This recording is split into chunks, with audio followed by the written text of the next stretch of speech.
ప్రార్థించుకుందాం. దైవ సందేశం కొరకు దైవించి అందరం తల వచ్చినట్లయితే చిన్న ప్రార్థన చేసుకుందాం. ప్రేమగల తండ్రి, కృపగల ప్రభా, నమ్మదగిన తండ్రి, సకల ఆశీర్వాదములకు కారణభూతున్న యేసయ్య మీకు వందనాలు. మీకే సమస్తమైన ఘనత, మహిమ, ప్రభావాలు పొందండి ప్రభా. మరొక మారు మీ వాక్యం ధ్యానం చేసుకోవడానికి మీరు మాకు ఇచ్చిన శ్రేష్టమైన సమయం బట్టి మీకు వందనములు చెల్లిస్తూ ఉన్నాం. పరిశుద్ధాత్మ దేవుని యొక్క నడిపింపు మెండుగా దయచేయండి ప్రభువా. మీ ప్రియబిడ్డలందరికీ కూడా వినగలిగిన చెవులు, గ్రహించే హృదయం దయచేయమని, మీ సేవకునైన నాపై మీ ఆత్మను ఉంచమని, నా నోట మీ మాటలు ఉంచమని, దైవ సందేశం ఆది నుంచి అంతం వరకు నడిపించి ప్రభువా పరిశుద్ధాత్మ దేవుని యొక్క ఏలుబడిలో మీ సహాయం కోరుకుంటున్నాం. ఇదన సందేశం మీకు మహిమకరముగా, మీ బిడ్డలమైన మాకు ఆశీర్వాదకరంగా ఉండడానికి కృప చూపించమని యేసుక్రీస్తు నామం పేరట స్తుతులు స్తోత్రములు చెల్లించి అడిగి పొందుకొని ఉన్నాము తండ్రి, ఆమేన్. మంచిది ప్రియులారా, మన ప్రభువును రక్షకుడైన యేసుక్రీస్తు ప్రశస్తమైన నామంలో దైవ సందేశం ఉంటున్న మీ అందరికీ మరొక్కసారి ప్రభు పేరట మరి వందనాలు తెలియజేస్తూ ఉన్న ప్రియులారా. మరి ఈ దినం ప్రత్యేకించబడి ప్రభు నాకు ఇచ్చిన తలంపును బట్టి మరి కొన్ని కీర్తనలు రాయడం జరిగింది. అనేక కీర్తనలు రాశాము. కానీ మొదటగా నేను రచించినటువంటి ప్రభునామాన్ని బట్టి ఒక కీర్తన, అనంతరం మరి ఒక పల్లవి చరణం పాడుకున్న తర్వాత దైవ సందేశం వెళదాం. మరి రచన, స్వరకల్పన, గానం దైవజనులు జోసెఫ్ నేసే. కాబట్టి అందరూ కూడా ఈ పాట విని ఆత్మీయ మేలు పొందాలని యేసునామం పేరట మనం చేస్తూ ఉన్నాం. ప్రేమ స్వరూపుడా నా యేసయ్యా, ప్రేమయితానై నిలచావయ్యా యేసయ్యా, ప్రేమయితానై నిలచావయ్యా, ప్రేమ స్వరూపుడా. పరిపూర్ణ ప్రేమతో నన్ను ప్రేమించావు, వెలలేని ప్రేమతో నన్ను కొన్నావు. పరిపూర్ణ ప్రేమతో నన్ను ప్రేమించావు, వెలలేని ప్రేమతో నన్ను కొన్నావు. మితిలేని నీ ప్రేమకు నేనేమివ్వగలను, మితిలేని నీ ప్రేమకు నేనేమివ్వగలను. నీ సాక్షిగా ఇలలో జీవింతును, ప్రేమ స్వరూపుడా నా యేసయ్యా, ప్రేమయితానై నిలచావయ్యా యేసయ్యా, ప్రేమయితానై నిలచావయ్యా, ప్రేమ స్వరూపుడా. మంచిది ప్రియులారా, మరొకసారి మీ అందరికీ ప్రభు అయిన యేసుక్రీస్తు నామములో మా యొక్క మెస్సియర్ మినిస్ట్రీ వారి తరపున ప్రత్యేకమైన వందనాలు తెలియజేస్తూ ఉన్నా. ఈ దినం మా యొక్క అంశం ఏమిటంటే మాట వినటము శ్రేష్టము అనే అంశం పైన దేవుని వాక్యాన్ని మనం ధ్యానం చేసుకోబోతున్నాం. ప్రియులారా, దయవించి అందరూ కూడా శ్రద్ధగా విని దైవాశీస్సులు పొంది మరి లోకములో ప్రభువుకు సాక్షులుగా నిలబడాలని యేసుక్రీస్తు నామం పేరట మనం చేస్తూ ఉన్నాం. ప్రియులారా, మరి మాట వినటము శ్రేష్టము. లోకంలో అనేక మంది మాట వినక పాడైపోతూ ఉన్నారు. ప్రభు మాట వినక పాడైపోతూ ఉన్నారు. తల్లిదండ్రుల మాట వినక లోకములో వారి ఇష్టానుసారం జీవిస్తూ మరి వారి బ్రతుకులను నాశనం చేసుకుంటున్నారు. ప్రభువుని ప్రేమైన వారులారా, అయితే ఈ సమయమందు దైవ సందేశం వింటున్న ప్రియులారా, స్నేహితుడా, సోదరి, ఇకనైనా ప్రభు మాట వినండి, ప్రభువును హత్తుకొనండి, ప్రభు రాజ్యం చేపట్టండి. పరిశుద్ధ బైబిల్ గ్రంథం నుండి కొన్ని లేఖనాలను మనం ధ్యానం చేసుకోబోతున్నాం. శ్రద్ధగా విని మరి ప్రభు మాట వింటే మనకు వచ్చేటువంటి ఆశీర్వాదాలు మనం తెలుసుకోబోతున్నాం. ప్రియులారా, పరిశుద్ధ బైబిల్ గ్రంథం నుండి సమూయేలు మొదటి గ్రంథం 15వ అధ్యాయం 22వ వచనాన్ని మనం చదివినప్పుడు ప్రభువునందు ప్రియమైన వారులారా, ఇశ్రాయేలు ప్రజల ప్రవక్త అయినటువంటి సమూయేలు సౌలుతో ఇలాగంటున్నాడు, ఏమి అర్పించినా ఏం ప్రయోజనం? ప్రియులారా, గమనించవలసింది, పొట్టేలు అర్పించినా, కోడెదలు అర్పించినా, ఏం అర్పించినా దేవుని మాట వినకపోతే అంత శూన్యం అనే మాట గమనించవలసింది. ప్రియులారా, మాట వినటం శ్రేష్టం. కానీ ప్రవక్తల నోటి నుండి వచ్చే ప్రతి మాట కూడా అది దేవుని మాట అయి ఉంది. సమూయేలు చెప్పిన మాట సౌలు మరి పాటించలేదు. మాట వినకపోగా సౌలును ఇశ్రాయేల్ ప్రజల మీద మరి రాజుగా లేకుండా చేసి మరి దావీదును దేవుడు రాజుగా చేశాడు. కారణం ఏమిటంటే ప్రియులారా, దావీదు పట్ల ఉన్నటువంటి దేవుని యొక్క కృప ఏమిటంటే మరి ఎంతో దేవునికి ప్రియమైన వాడు దావీదు.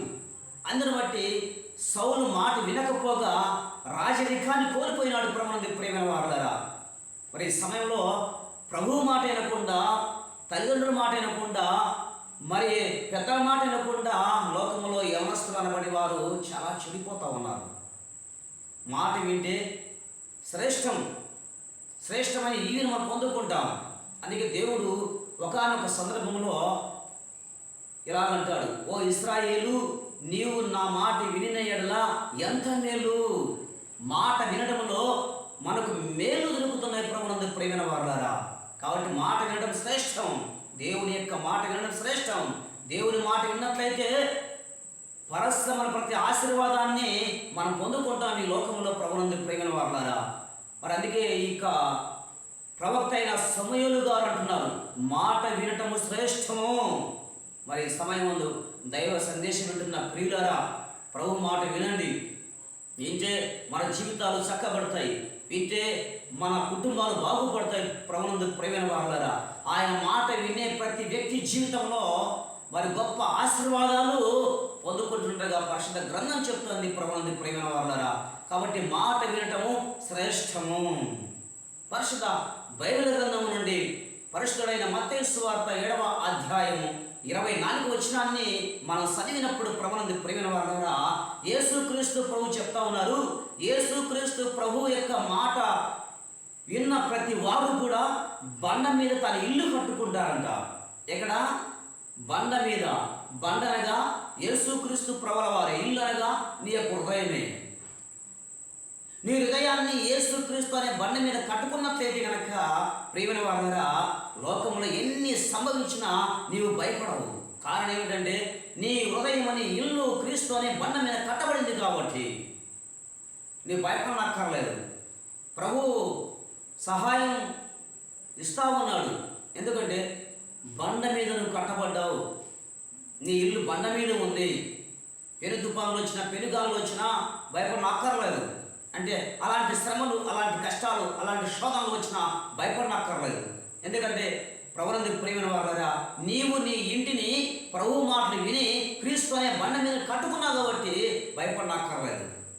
మరి ప్రశ్న వేసుకుందాం, క్రీస్తు అనే బండ మీద మన హృదయం అనే ఇల్లు కట్టబడినాయా లేదా? ప్రభు మాట వింటున్నామా లేదా? ప్రభువునందు ప్రియమైన వారులారా, గమనించవలసింది. పరిశుద్ధ బైబిల్ గ్రంథంలో నయమాను అనే ఒక వ్యక్తి ఉన్నాడు. ఆయన కుష్ఠరోగి. కానీ ఎలీషా ప్రవక్తల గురించి చెప్పారు. ఒక చిన్న పాప చెప్పింది, ఎలీషా ప్రవక్త దగ్గరికి వెళితే ఈ యొక్క వ్యక్తి యొక్క కుష్ఠరోగం వెళుతుంది అని చెప్పినప్పుడు మరి వెళ్ళారు. బాగానే ఉంది. ప్రభువునందు ప్రియమైన వారులారా, ప్రవక్త అయినటువంటి ఎలీషా గారు ఒక మాట చెప్పినారు, యోర్దాను నదికి వెళ్ళి 7 సార్లు నీవు స్నానం చెయ్యి, నీ వ్యాధి నయమవుతుంది అని. కానీ ఆ మాట విన్నటువంటి నయమాను మొదట పాపం చేసుకున్నాడు.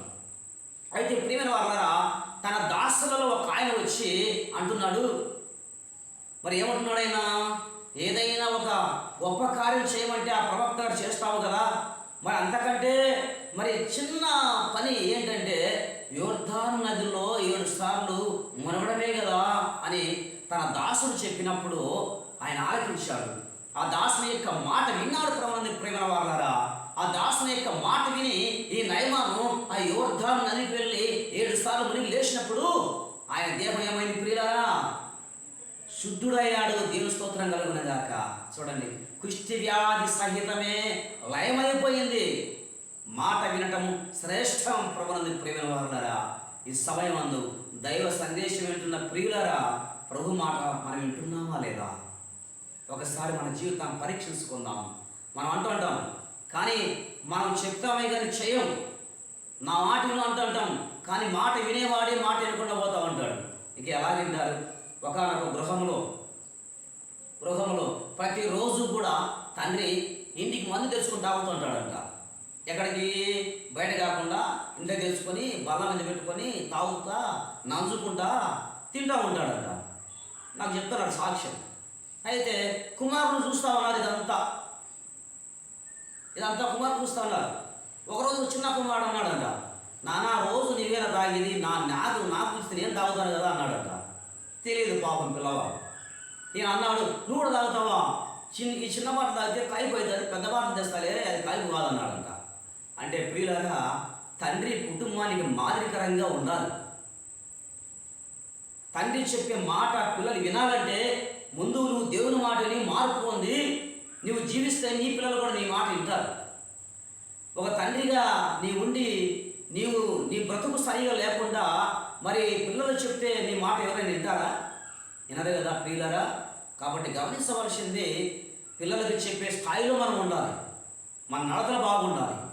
అప్పుడే మన పిల్లలు వింటారు. ప్రభువుని ప్రియమైన వారులారా, ఇక్కడ యేసుక్రీస్తు ప్రభువు కూడా ఆయన చెప్పే మాట మనం వినాలి. ఎందుకంటే ఆయన పరిశుద్ధుడు, ఆయన ఏ లోపము లేనివాడు. ఆయన మాట వింటే మన పరలోక రాజ్యం వస్తుంది. భూలోకములు కూడా ఆయన సహాయాన్ని మనం ఎంతైనా పొందుకుంటాం. ప్రభువుని ప్రియమైన వారులారా, మరి ఈ సమయంలో మాట వినటము అనేది చాలా శ్రేష్టమైనది. ప్రభువుని ప్రియమైన వారులారా, మాట వినక లోకములో అనేక మంది యవనస్తులు పాడైపోతూ ఉన్నారు. వారి క్రీస్తుని ఎరగని వారు, ప్రభు మాట వినని వారు. ప్రభువుని ప్రియమైన వారులారా, వినండి, ప్రభు మాట వినండి, ప్రభు చిత్తం ఎరగండి.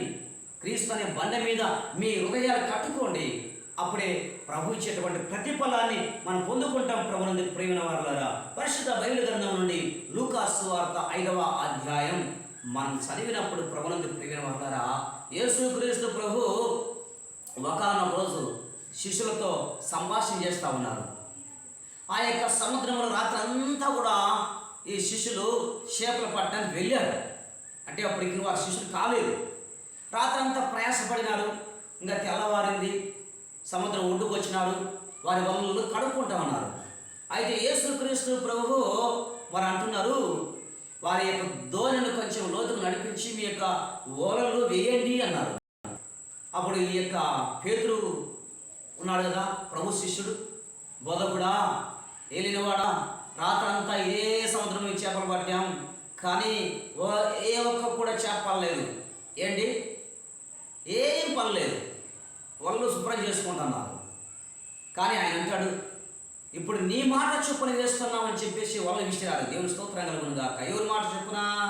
యేసుక్రీస్తు ప్రభు యొక్క మాట చొప్పున వాళ్ళు విసిరైనప్పుడు విస్తారమైన చేపలు ఆ వలలోకి వచ్చినట్టుగా దేవుని యొక్క లేఖ చెప్తుంది. ప్రభువుని ప్రియమైన వారులారా, రాత్రంతా కూడా అదే సముద్రంలోనే వాళ్ళు చేపలు పట్టారు.